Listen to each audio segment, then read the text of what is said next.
Hello student, welcome on my channel. आज मैं आपके लिए मैथ क्लास 8th का चैप्टर 3 का इंट्रोडक्शन लेके आई हूँ, जो कि चैप्टर है अंडरस्टैंडिंग क्वाड्रिलेटरल्स। तो इस चैप्टर में हम क्वाड्रिलेटरल को अच्छे से समझेंगे, ठीक है। उसका पूरा इंट्रोडक्शन मैं आपके लिए लेकर आई हूँ। तो आइए देख लेते हैं पहला टॉपिक क्या है। पहला टॉपिक है प्लेन कर्व। प्लेन कर्व क्या होता है? टेढ़ी मेढ़ी लाइनों से बनी हुई कोई भी ऐसी फिगर को हम प्लेन कर्व बोलते हैं। जैसे कि ये देखो, टेढ़ी मेढ़ी लाइन से बना हुआ, ये भी टेढ़ी लाइन से बना है और ये भी सीधी लाइन से नहीं होकर टेढ़ी लाइनों से बना हुआ एक फिगर होता है। इसमें क्लोज भी हो सकता है और ओपन भी हो सकता है, तो इसको हम प्लेन कर्व कहते हैं। आगे है नेक्स्ट टॉपिक है ओपन कर्व। क्या होता है? तो कर्व मतलब टेढ़ी मेढ़ी लाइनों से बनी हुई कोई भी फिगर होती है, उसको हम कर्व कहते हैं। लेकिन ये यहाँ से कहीं ना कहीं से खुली होती है, जैसे ये खुली हुई है तो हम इसको ओपन कर्व कहेंगे। आगे है क्लोज कर्व। क्या होता है? क्लोज कर्व मतलब टेढ़ी मेढ़ी लाइनों से बनी हुई ऐसी फिगर जो कहीं पूरी तरीके से बंद होती है, कहीं से भी खुली नहीं होती, उसको हम क्लोज कर्व कहते हैं। जैसे कि हमारी फिगर है, ये भी कर्व है, टेढ़ी मेढ़ी लाइन से बनी है, लेकिन ये कहीं से भी खुली नहीं है, हर तरफ से बंद है, तो हम इसको क्लोज कर्व कहेंगे। आगे चलते हैं, नेक्स्ट टॉपिक है पॉलीगन। पॉलीगन क्या होता है? Curves which are close and made by line segment. ऐसे कर्व्स जो बंद होते हैं और लाइन सेगमेंट के जरिए बने होते हैं, उनको हम पॉलीगन्स कहते हैं। अब आगे है नेक्स्ट टॉपिक है 5। Name of polygon according to number of side. Number of side मतलब साइड के नंबर के हिसाब से हमें पॉलीगन्स के नाम बताने हैं। तो जैसे कि पहले क्वेश्चन में 3 साइड दे रखा है, तो 3 साइड वाला पॉलीगन उसको क्या बोलते हैं? उसको हम कहते हैं ट्रायंगल। आगे चलते हैं नेक्स्ट पेज पे, नेक्स्ट पॉलीगन्स के बारे में जानने के लिए। आगे है नेक्स्ट है 4 साइड। 4 साइड वाले पॉलीगन को हम कहते हैं क्वाड्रिलेटरल। 5 साइड वाले पॉलीगन को हम कहते हैं पेंटागन। 6 साइड वाले पॉलीगन को हम कहते हैं हेक्सागन। 7 साइड वाले पॉलीगन को हम कहते हैं हेप्टागन। 8 साइड वाले पॉलीगन को कहते हैं ऑक्टागन। 9 साइड वाले पॉलीगन को कहते हैं नॉनागन एंड 10 साइड वाले पॉलीगन को कहते हैं डेकागन। तो इस तरीके से यहाँ पे इनके नाम हो गए हैं, ठीक है। अब चलते हैं टॉपिक नंबर 6 पे, डायगोनल्स क्या होते हैं। डायगोनल्स, जैसे कि मान लीजिए मैंने यहाँ पे एक फिगर बना रखी है, 4 साइड का एक पॉलीगन बनाया है। तो पॉलीगन के ये जो वर्टिक्स होते हैं ना, ये वर्टिक्स और ये वर्टिक्स, इनको ज्वाइन करने के बाद जो लाइन मिलती है ना, उसको डायगोनल्स बोलते हैं। तो ज़्यादातर जो हमारे जो पॉलीगन्स होते हैं, इसमें 2 तो डायगोनल्स होते ही होते हैं। तो डायगोनल्स मेनली ज़्यादातर अंदर की साइड ही होते हैं। बहुत ही कम ऐसा सिचुएशन आता है जब डायगोनल बाहर होता है। तो ये हमारे कोई पॉलीगन के अंदर जब हम वर्टेक्स के कॉर्नर को आपस में ज्वाइन करने के लिए लाइन खींचते हैं, तो इसको पॉलीगन डायगोनल्स कहा जाता है। तो ये हमारा डायगोनल्स है। अब आगे चलते हैं इसके 7th टॉपिक पे, इंटीरियर और exterior part of a curve.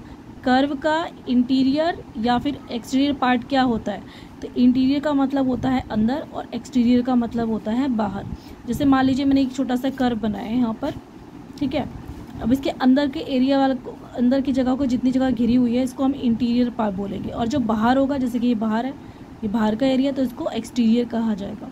तो इस तरीके से इंटीरियर और exterior part of a curve भी हमने समझ लिया है। आगे चलते हैं इसके 8 पार्ट पे। 8 पार्ट पे है कॉन्वेक्स पॉलीगन क्या होता है। तो ऐसा पॉलीगन जिसमें डायगोनल्स पॉलीगन के अंदर होते हैं, इसको हम कॉन्वेक्स पॉलीगन बोलते हैं। क्या बोलते हैं? Convex polygon. किसको बोलते हैं? जिसमें पॉलीगन के अंदर डायगोनल होते हैं, उसको हम कॉन्वेक्स पॉलीगन कहते हैं। अब आता है नेक्स्ट, कॉनकेव पॉलीगन क्या होता है। कॉनकेव पॉलीगन, यहाँ पे केव वर्ड भी आ रहा है, केव का मतलब गुफा होता है। तो ऐसी फिगर जिसमें हमें ऐसा कुछ लगे बाहर से भीतर की ओर जाते वक्त गुफा जैसा कुछ दिखे, तो उसको हम कॉनकेव पॉलीगन कहते हैं। जैसे मान लीजिए ये है, तो ये गुफा जैसी लग रही है, केव जैसी लग रही है, नाम से ही पता चल रहा है, तो इसको कॉनकेव पॉलीगन कहेंगे। इसके अलावा कॉनकेव पॉलीगन को पहचानने का एक तरीका ये होता है कि उसमें कोई ना कोई जो डायगोनल होता है ना, वो एक्सटीरियर होता है। एक्सटीरियर मतलब बाहर की तरफ होता है। मान लो मैंने ये फिगर बना रखी है, तो इसमें एक डायगोनल यहाँ पर है और एक डायगोनल ये यहाँ से बाहर की तरफ है, ठीक है। इसी तरीके से इस फिगर में भी ये ऐसे ही है। यहाँ पे ABC करके डायग्राम बना है, ये अंदर की ओर जा रहा है, ये इधर की ओर जा रहा है, ठीक है, गुफा की तरफ बन रहा है। और यहाँ पे इसका जो डायगोनल है ना, ये बाहर की तरफ है, फिगर के बाहर की तरफ है। फिगर तो हमारा यहाँ पे है, एक डायगोनल फिगर के अंदर है और एक डायगोनल फिगर के बाहर है। तो कॉनकेव पॉलीगन में कोई ना कोई एक डायगोनल हमेशा फिगर के बाहर रहता है, पॉलीगन के बाहर रहता है, तो हम इसको पहचानते हैं कि ये कॉनकेव पॉलीगन है। आगे चलते हैं नेक्स्ट टॉपिक को समझने के लिए नेक्स्ट पेज पर। नेक्स्ट जो हमारा टॉपिक है, टॉपिक नंबर 10, वो है रेगुलर पॉलीगन्स। रेगुलर पॉलीगन्स क्या होता है? ऐसे पॉलीगन जिसमें ऑल साइड या फिर एंगल्स सेम होते हैं। मतलब रेगुलर पॉलीगन्स में जितनी भी साइड्स होते हैं और एंगल्स होते हैं, वो सेम होते हैं। अब जैसे मान लो यहाँ पे मैंने इसके स्क्वायर बनाया, इसमें चारों साइड और चारों एंगल एक बराबर है। इसी तरीके से मैंने यहाँ पे एक इक्विलैटरल ट्रायंगल बनाया, इसमें भी तीनों साइड और तीनों एंगल सेम है, तो हम इसको कहेंगे रेगुलर पॉलीगन्स।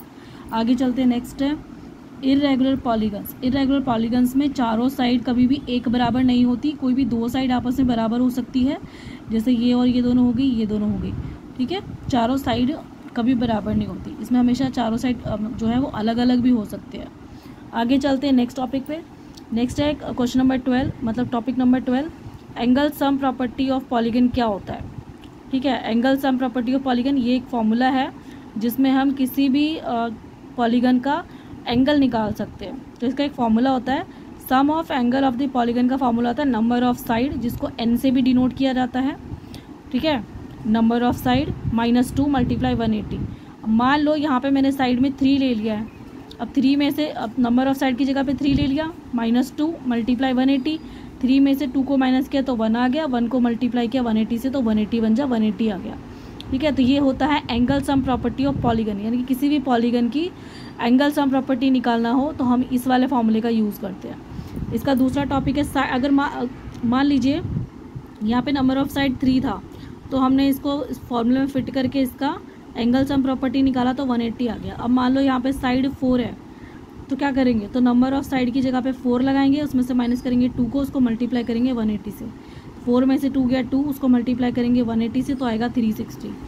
तो बस आपको कुछ नहीं करना है इसमें, बस ये फॉर्मूला लगाना है। अगर आपको किसी भी पॉलीगन की एंगल सम प्रॉपर्टी निकालनी है, सिर्फ आपको ये फॉर्मूला लगाना है और यहाँ पे नंबर ऑफ साइड जो है वो चेंज करना है, उसमें से 2 माइनस करना है और यहाँ पे 180 से मल्टीप्लाई कर देंगे तो उसका आंसर आ जाएगा। इसका एक और एग्जांपल समझ लेते हैं। मान लीजिए यहाँ पे साइड 5 दे रखी है, तो हम क्या करेंगे, नंबर ऑफ साइड की जगह पे 5 लिखेंगे, माइनस का 2 करेंगे, मल्टीप्लाई 180, 5 में से 2 गया तो बचा 3 को मल्टीप्लाई करेंगे 180 से तो आएगा 540। तो इस तरीके से हमने आज ये टॉपिक जो है वो समझ लिया अच्छे से। अंडरस्टैंडिंग ऑफ क्वाड्रिलेटरल का जो इंट्रोडक्शन है वो यहीं पे ख़त्म होता है। मिलते हैं नेक्स्ट वीडियो में इसके एक्सरसाइज के साथ। तब तक के लिए आप मेरे वीडियो को बहुत सारा प्यार दीजिए, इसको सब्सक्राइब कर लीजिए मेरे चैनल को, और मेरे वीडियो को लाइक शेयर कमेंट कर दीजिए ज़्यादा से ज़्यादा, ताकि मैं नए नए वीडियो बनाती रहूँ। तब तक के लिए बाय बाय।